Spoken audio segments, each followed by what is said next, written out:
আসসালামু আলাইকুম। রোজা নিয়ে একটি ভিডিও বানানোর জন্য অনেকেই বিভিন্ন সময় অনুরোধ করেছেন। রোজা শব্দটি ফার্সি, তবে রোজা বলতে আমরা সাওম বা সিয়ামে বুঝি। ইসলাম ধর্ম ছাড়াও ইহুদি, খ্রিস্টান, কনফুসিয়ানিজম, হিন্দু, তাওইজম সহ অন্যান্য সকল প্রধান ধর্মে রোজা বা উপবাসের বিধান আছে। রোজা নিয়ে কোরআনের বর্ণনা, হাদিসের বিশ্লেষণের বাইরেও হাজারো প্রশ্ন, অন্তহীন জিজ্ঞাসার জবাব মিলবে এই ভিডিওতে ইনশাল্লাহ। হাদিস ছাড়া রমজানের রোজা রাখবেন কিভাবে? কোরআনে তো মাত্র 10টি রোজার কথা আছে।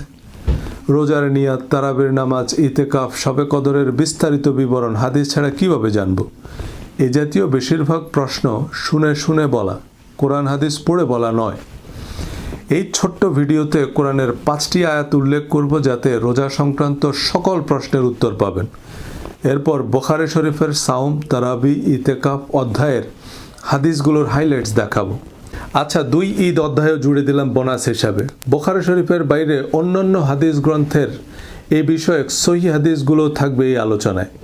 অর্থাৎ এই ভিডিও থেকে আপনি কোরআন এবং হাদিসের রোজা সংক্রান্ত যাবতীয় বক্তব্যের সারসংক্ষেপ জেনে যাবেন। এবার কেউ কোনো প্রশ্ন করলে আপনি চিন্তাভাবনা করে যে উত্তর দিবেন, এটাই ফাতোয়া, ইজতিহাদ, কিয়াস বা মত। যারা এই ভিডিও দেখবেন তাদের এক একজনের কিয়াস বা ফতোয়া এক এক রকম হবে। কেউ বলবেন না আরও সহিহ হাদিস আছে আপনি জানেন না, কিন্তু আমিও জানি না। আর আপনার সব হাদিস সহিহ না, আপনি মন গড়া ব্যাখ্যা দিচ্ছেন। ভাই, সবার ব্যাখ্যাই মন গড়া। কারো কাছেই জিবরাইল আলাইহিস সালাম ওহী নিয়ে আসে না, যে যেভাবে বুঝছে তাই বলতেছে। এবার সংখ্যাগরিষ্ঠের মতামত যেদিকে, তাই হলো ইজমা। মতামত দেওয়ার ক্ষেত্রে আমার সাথে দ্বিমত করবেন না, এই মূলনীতি অনুসরণ করলেই তা সজল রোশন মাযহাব। অনেকে বলবেন আপনাদের কথা তো ফতোয়া বলে গণ্য হবে না। কেন ভাই? কোরআন হাদিসে এর বাইরে রোজা সংক্রান্ত আর কোনো প্রসিদ্ধ ও নির্ভরযোগ্য বর্ণনা নাই। অন্তত দুনিয়ার বেশিরভাগ শায়ক এর চেয়ে বেশি সহিহ হাদিস জানে না। এর বাইরে যাবতীয় প্রশ্নের উত্তর কেবলই যার যার অনুমান ভিত্তিক নিজস্ব মতামত। আর হাদিসে যে সব প্রশ্নের উত্তর নাই এবং তা যে কোরআনের ব্যাখ্যা নয়, তাও আশা করি বুঝতে পারবেন এই আলোচনা থেকে। কোরআনে 10টি রোজা রাখার কথা বলা আছে সূরা বাকারা 196 নং আয়াতে, কিন্তু তা হজের কাফারার রোজা। কেউ কোরবানি দিতে অসমর্থ হলে হজের সময় 3টি রোজা রাখবে আর বাড়িতে গিয়ে 7টা রোজা, সর্বমোট 10টা রোজা। সবিস্তারে বলা আছে, কোনো তাফসিরের দরকার নেই। এবার রমজানের রোজা প্রসঙ্গে আসি। সূরা বাকারা 183 থেকে 187, এই 5টি আয়াতে রোজার সব কিছুই সোজা সাপটা বলা আছে। হে বিশ্বাসীগণ, তোমাদের পূর্ববর্তী লোকদের মতো তোমাদের উপরও সিয়ামকে ফরজ করা হয়েছে, যেন তোমরা সৎকর্মশীল বা সংযমশীল হতে পারো। সুতরাং রোজা ফরজ, আল্লাহ পরিষ্কার বলে দিয়েছেন। আমাদের পূর্ববর্তীদের উপরও রোজা ফরজ করা হয়েছিল এবং এর উদ্দেশ্য যাতে আমরা সংযমী ও সৎকর্মশীল হতে পারি। রোজা হচ্ছে যাবতীয় অসৎ কাজ, মনের সকল কুপ্রবৃত্তি থেকে সংযম সাধনার জন্য।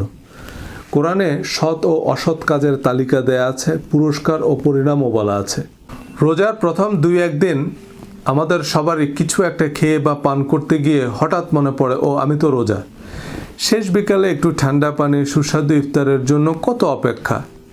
বারবার ঘড়ি দেখি, কিন্তু আসল ব্যাপারটা কিন্তু পানাহার নয়, অসৎ মন্দ কাজ থেকে সংযমের চর্চা।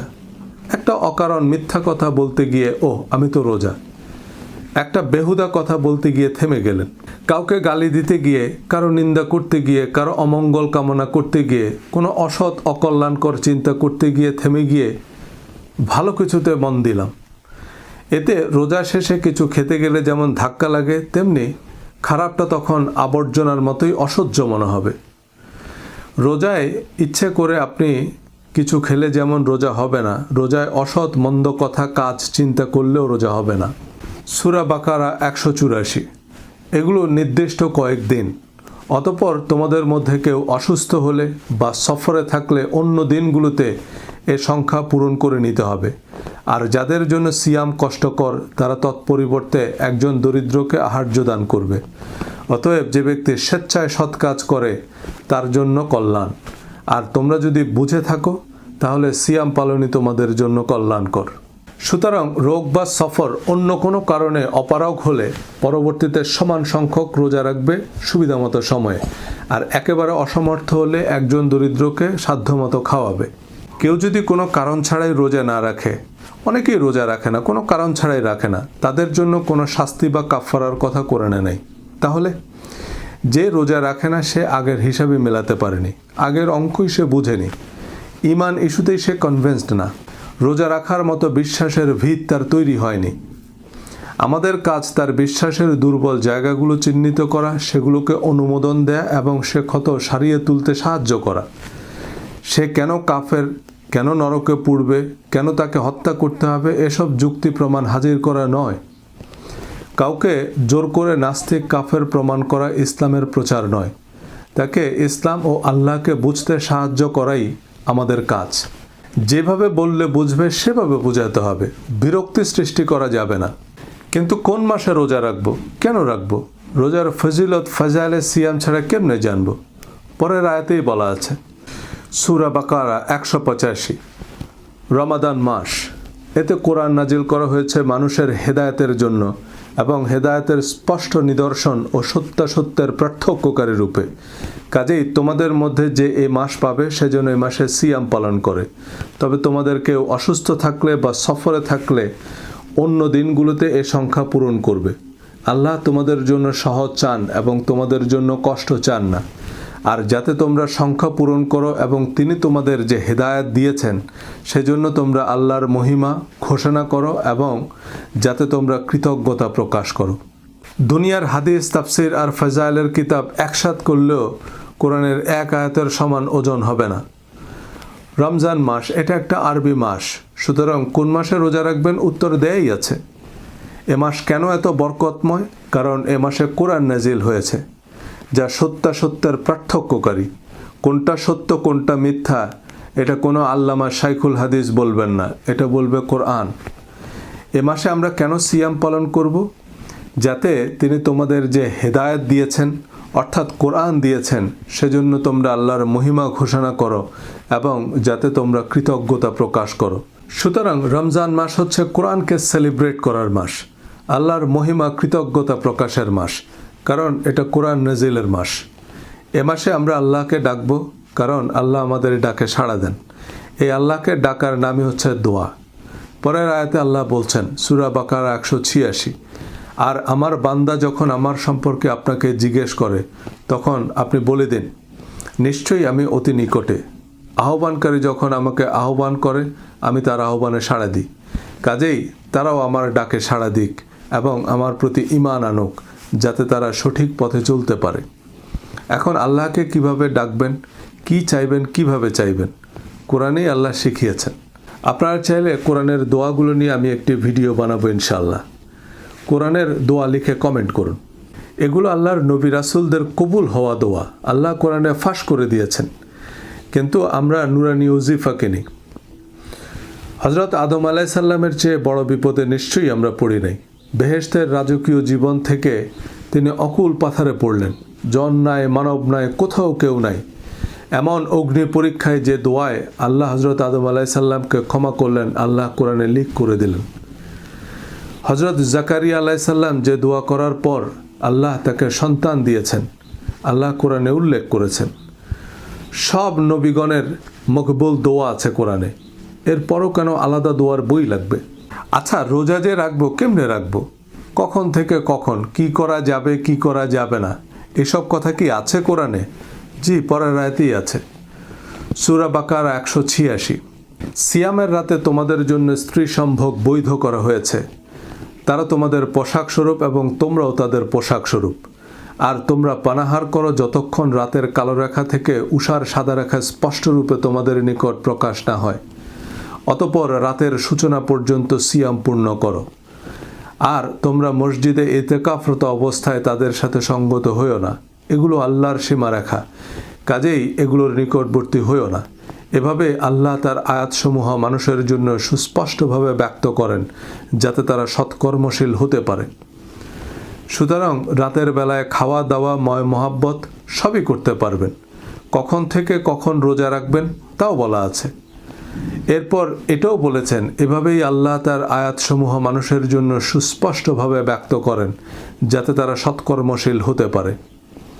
সুতরাং আল্লাহর দাবি তিনি প্রয়োজনীয় ও প্রযোজ্য সব কিছু সবিস্তারে বলে দিয়েছেন, কিন্তু আমাদের যে 1,99,000 প্রশ্ন, সেগুলোর উত্তর কই? রোজার নিয়ত কি কেবলামুখী হয়ে করা লাগবে? রক্ত বের হলো কি রোজা ভঙ্গ হবে? ইচ্ছা করে ভুলবশত খেয়ে ফেললে?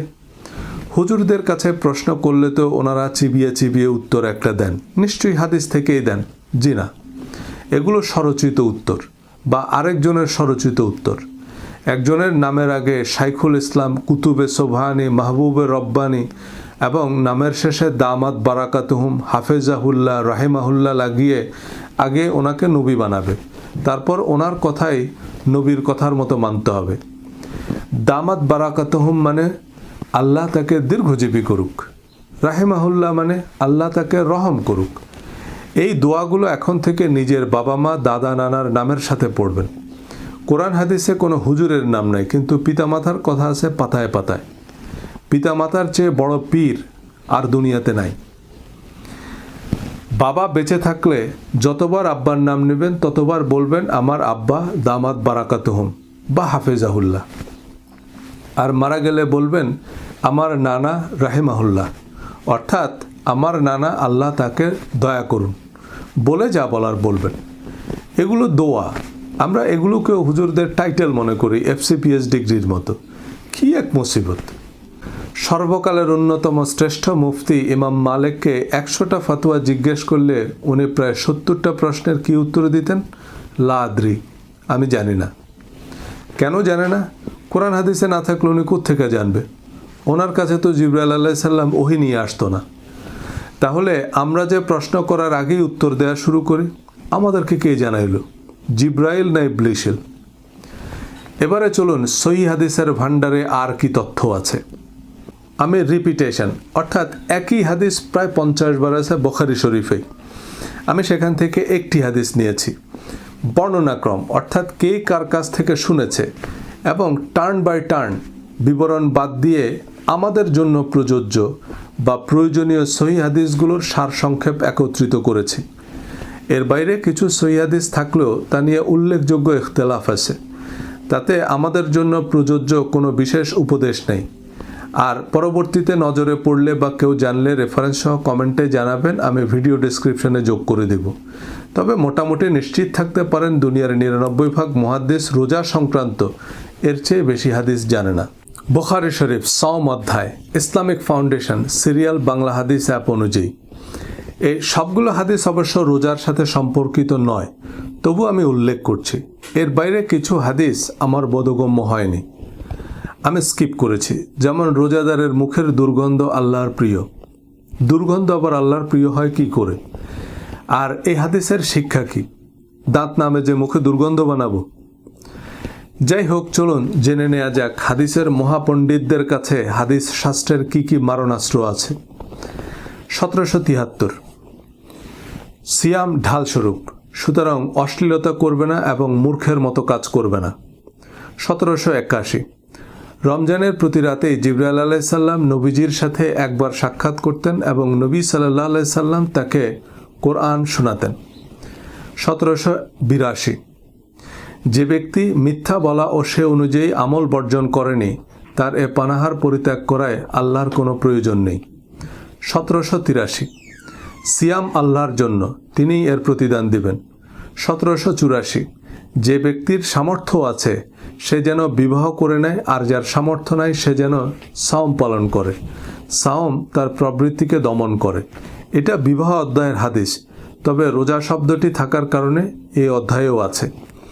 1785 চাঁদ না দেখে তোমরা সাওম পালন করবে না এবং চাঁদ না দেখে ইফতার করবে না।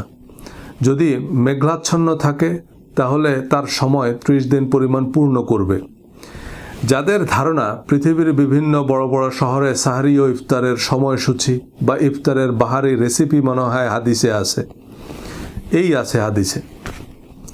কারণ হাদিস একটা নির্দিষ্ট সময়ে, নির্দিষ্ট অঞ্চলে, নির্দিষ্ট বাস্তবতায়, নির্দিষ্ট ব্যক্তি বা গোষ্ঠীর জন্য নবীজির উপদেশ, আর কোরআন সার্বজনীন।